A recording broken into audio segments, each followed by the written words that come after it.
Hey guys, as a piano teacher, I am always asked, what fingers do I use? How do I know what's correct on the page? Or what do I do if there isn't anything written on the page? Well, I've got the answers for you. So I've got a few tips that will help you through these tricky situations when you are learning a new piece. Let's just think about technique. So in technique, in scales, we do that cross under when we run out of those notes under the 5 fingers. We practice the triads to know the correct hand shape to use, and arpeggios to also help us with those extensions and really far cross unders.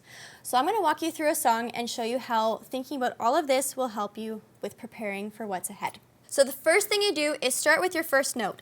On this song, Autumn Leaves, there is nothing written on the page, so you could look at this and think, what do I do? The lowest note should be your lowest finger, which is the D. So let's put the 5 on the D, and just thinking about all those things with the crosses and the extensions, let's look ahead. In measure 3, I can see that there's going to be a larger extension. There are a lot of notes walking down that I don't think my whole hand will be covering, so I'm going to utilize a scale cross under for that. There's another leap in measure number 5, and then it kind of looks like those notes stay around about 5 or 6 notes, which is about where my hand is, and I'll be able to just extend a finger here or there to figure out those notes. So let's start with the 5 on the D. And all of these notes are under my fingers. Now, let me look ahead. I know I'm going to want to do an extension, so let me prepare for that. I think I'll put the 3 on the A flat, 5 on G, and that will allow me, yes, to extend up to the D.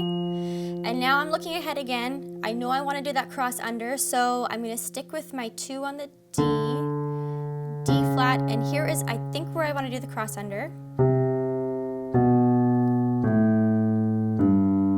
Last note here, F, that's perfect, that fits under my fingers. Here's a little extension to the E, and this is where I looked ahead and mostly everything was under my fingers, except for that F, little extension, D sharp, and the E. All right, so let me play that one more time. You'll see how my hand just kind of glides along the keys. It looks like it's not really putting in a lot of effort, but we did a lot. We did a lot of extensions, a lot of cross unders and overs, so here's how it looks.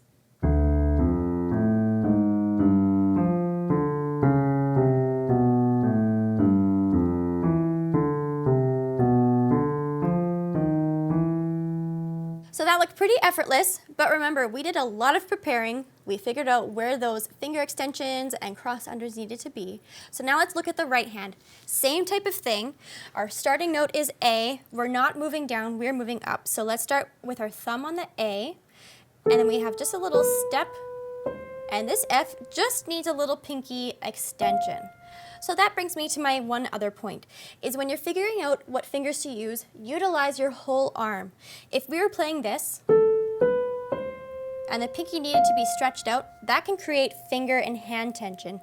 But if we just shift our wrist over and pivot on 3, see how much easier that looks. The right hand continues the same thing the whole way. When we look ahead, we can see this pattern. So that's going to be a movement that we do throughout the whole song. So remember, when you are learning a new song, be prepared to just take a pause, look ahead of what's coming up, and prepare yourself. You can even write in different finger number clues for yourself. But I do not recommend writing a finger number on every note because that takes away from the flow of the song.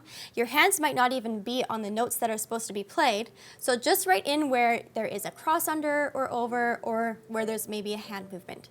So try all of this. If you have any troubles, comment below. I'd love to help you out, and I'll see you soon.